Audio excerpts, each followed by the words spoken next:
Right, video number 3. Chivalry.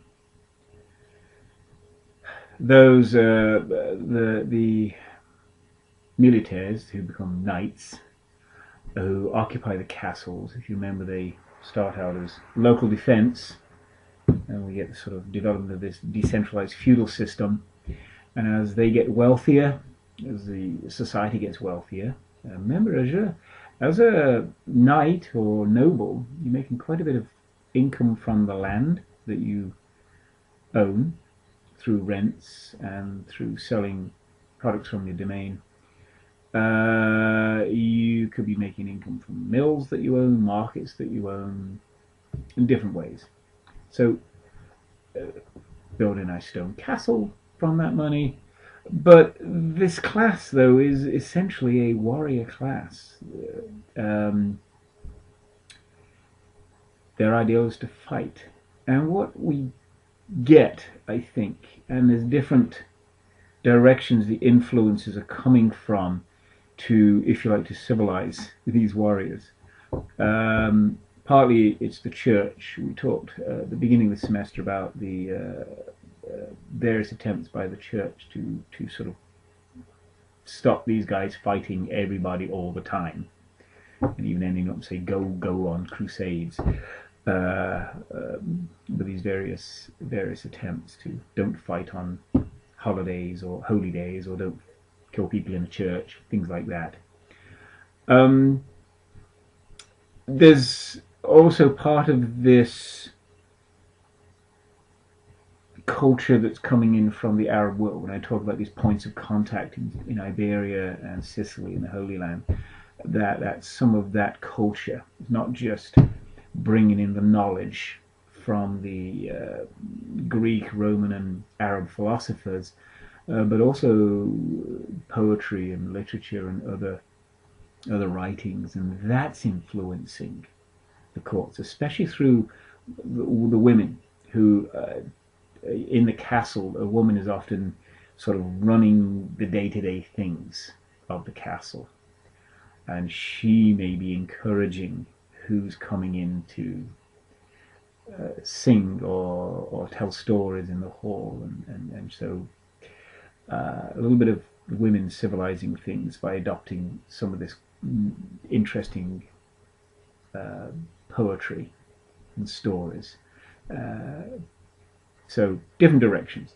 So we begin to get this code of chivalry, which is a combination of, I think, to some extent, the old Germanic codes, loyalty to one's lord. We have the lord-vassal relationship, and that links up with that vassal is loyal to his lord. Then the lord is loyal to his vassal. Honor, personal honor. You don't run away from a fight. One maintains one's integrity and honesty. And generosity. So much of the old the stories, the epic poems, talk about a lord or a king as a ring giver or a gift bearer. You win loot through battle, but then you reward your followers, showing your loyalty as a leader to your followers by giving them as gifts a share of your loot. That helps keep them loyal. You're a generous lord. In return, they will fight for you more. So generosity, honor, loyalty. Mixed in with Christianity, the idea of the just war. You fight to protect the church or protect yourself, but you don't just fight for glory. There's a contradiction there, isn't there, with the Germanic code of fighting for one's honor and for glory and loot, as opposed to the Christian concept of the just war. So there's a tension in chivalry, which is never going to be resolved. One, under Christianity, to show mercy. You don't go around just killing everybody. And even a defeated foe one should treat with mercy. which actually in the chivalry will kind of find its rewards in the fact that when capturing an enemy knight, it's kind of a good idea to capture him rather than kill him, because you can ransom him. Hey, I captured this knight, your family can give me this much money and I'll let you go home. So, mercy, and you get the cash reward. But connected to that, perhaps the third idea in Christianity is to protect the weak, right? A key element in Christian thinking, the charity for the widows and orphans and sick. Protect the weak. Don't prey on the weak. You've got your castle. Your castle was built to protect people. Why are you going around preying on them now? You protect them.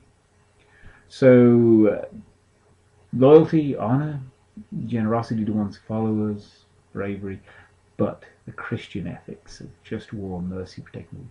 It's a tension. The brave knight, the honorable knight, who's fighting the right type of fight to protect those he should be protecting. You can do it, but it's a tension. And as you see in literature, especially towards the later Middle Ages, more and more of that tension sort of showing that chivalry is almost an impossible ideal to meet. But it's an attempt to temper the behavior of these knights rather than just being thugs. Some of that code of loyalty and honor and the idea of protecting the weak and mercy is coming also from the Arab world. It's reinforcing this chivalric combination. Who's doing it? Who's advertising it besides the church? Well, you have people who are writing the literature, writing the poetry and the songs. The troubadours. A troubadour might be very easily a king or a knight, or it could be just a very talented artist who is patronized by one of the above. So don't think of them as wandering bards necessarily. It could be anybody, a king, as I mentioned. King Richard of England was a well-known troubadour.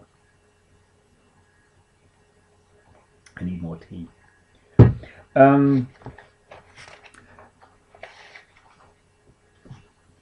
So often then an elite amateur or a highly talented pro would be a troubadour, writing the songs, poems that extol the virtues of chivalry and chivalric behavior. And because you have such highly ranked individuals, that helps make the values, I think.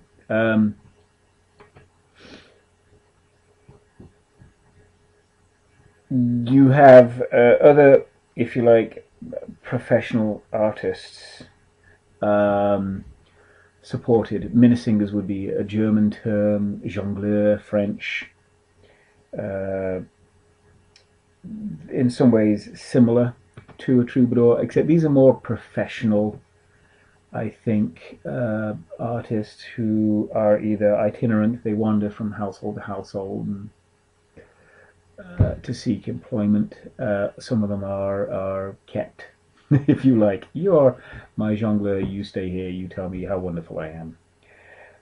But again, lots of the poetry and songs. So there's this then, not only reading what's been transmitted from the Arabs or being written by the church, but now troubadours, as well as the professional minnesingers or jongleurs, producing in Europe in the 12th, 13th centuries especially, this chivalric poetry, music, extolling these virtues.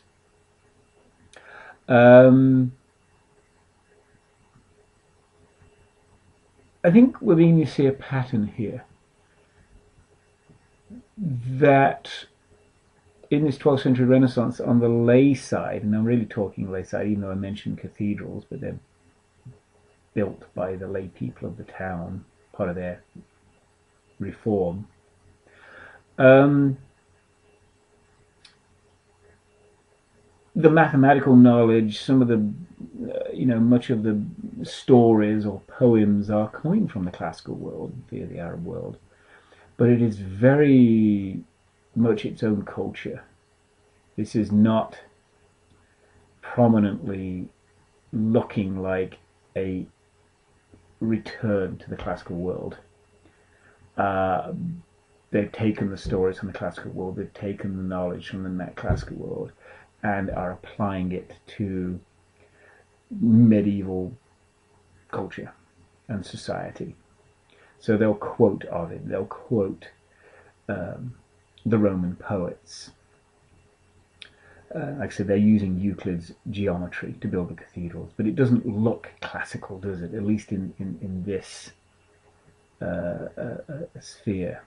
They've taken this classical knowledge, applied it to their culture, and coming up with something magnificent, I think. And that's what impresses me about this 12th century Renaissance.